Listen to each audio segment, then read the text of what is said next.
क्या एक योद्धा अपने गुरु पर बाण चला सकता है? क्या धर्म का पालन करने के लिए अपनों का संहार करना सही है? भगवत गीता के अध्याय 2 के श्लोक 4 में अर्जुन ने एक ऐसा सवाल उठाया जो आज भी हमारे आपके अंतर्मन को झकझोर देता है। क्या अर्जुन का युद्ध से इनकार करना कायरता थी या फिर मानवता का सबसे बड़ा धर्म? आइए जानते हैं। मित्रों, अर्जुन कुरुक्षेत्र के युद्ध मैदान में खड़ा है। सामने भीष्म पितामह और आचार्य द्रोण जैसे पूजनीय लोग हैं। अर्जुन का मन कांप रहा है। वह कृष्ण से कहता है, हे माधव, ये पूजनीय आचार्य द्रोण और भीष्म पितामह तो साक्षात वंदनीय हैं। जिन हाथों ने मुझे गोद में खिलाया, जिन गुरुओं ने मुझे विद्या का प्रकाश दिया, उन पर मैं शस्त्र कैसे उठा सकता हूं? अर्जुन यहां एक शिष्य का धर्म याद दिला रहा है। वह कहता है कि शिष्टाचार तो यह कहता है कि यदि गुरु कठोर शब्द भी कहें तो शिष्य को मौन रहकर उसे स्वीकार कर लेना चाहिए। भला उन पर प्रहार करना तो दूर, मैं उनसे वाग युद्ध भी कैसे कर सकता हूं? वह कृष्ण से तर्क करता है कि जिस मर्यादा का पालन आप अपने जीवन में करते हैं, क्या वही मर्यादा मेरे लिए भी उचित नहीं है? यह श्लोक अर्जुन के उस गहरे आंतरिक द्वंद्व को दिखाता है, जहां वह अपनों के प्रेम और अपने क्षत्रिय धर्म के बीच बुरी तरह उलझ गया है।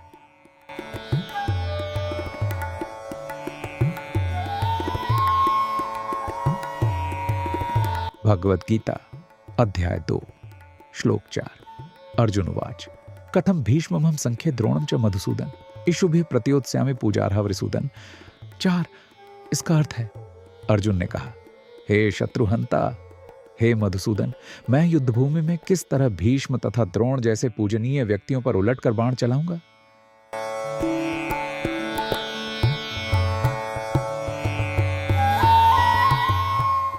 जरा अर्जुन के मन के उस अथाह द्वंद्व को देखिए जो उसे भीतर ही भीतर दग्ध कर रहा है।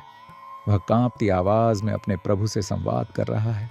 वह कहता है, हे माधव, आप ही तो देखिए सामने कौन खड़ा है। ये भीष्म पितामह जिन्होंने हमें अपनी छाया में पाला, और आचार्य द्रोण जिन्होंने मुझे धनुष थामना सिखाया। ये साधारण शत्रु नहीं है, ये तो साक्षात वंदनीय और पूजनीय है। इनका तो नाम लेने मात्र से मन में श्रद्धा का भाव उमड़ता है। इनके चरणों की धूल ही तो हमारे जीवन का परम सौभाग्य है, और आज उसी धूल पर मुझे अपने बाणों का रक्त गिराना होगा। भला जिन हाथों ने मुझे गोद में खिलाकर बड़ा किया और जिन गुरुओं ने मुझे विद्या का प्रकाश देकर अज्ञान के अंधकार से निकाला, क्या मैं उन्हीं पर शस्त्र उठाने का दुस्साहस कर सकता हूं? अर्जुन का हृदय पीड़ा से कांप रहा है। उसकी आंखों में मोह के आंसू हैं।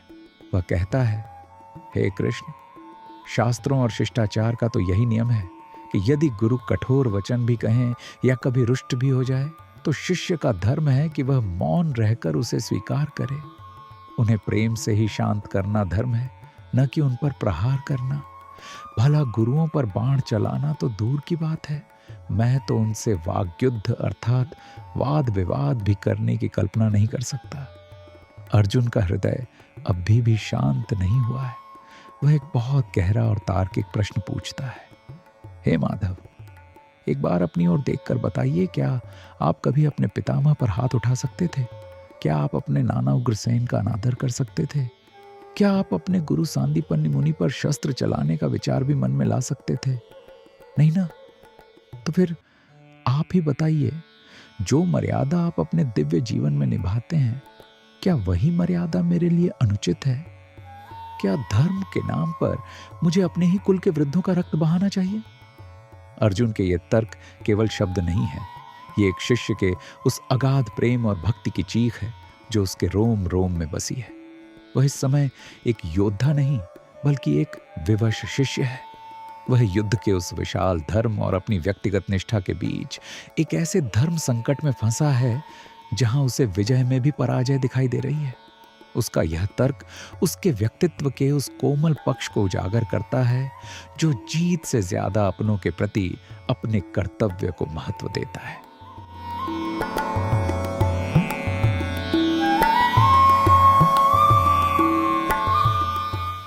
तो इस श्लोक से हमें क्या सीख मिलती है?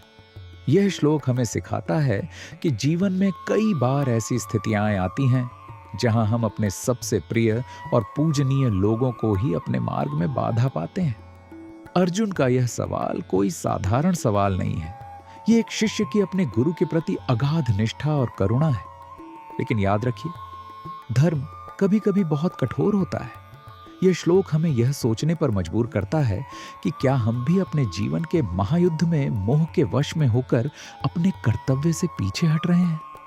अर्जुन का यह धर्म संकट आज हर उस व्यक्ति के लिए एक आईना है जो अपनों के प्रति मोह और अपने जीवन के लक्ष्य के बीच फंसा हुआ है। क्या आप भी अपने जीवन में कभी ऐसे किसी धर्म संकट से गुजरे हैं? कमेंट्स में जरूर बताएं। और यदि यह व्याख्या आपको अर्जुन की उस पीड़ा को समझने में मदद करती है तो वीडियो को लाइक और सब्सक्राइब जरूर करें। जय श्री कृष्ण।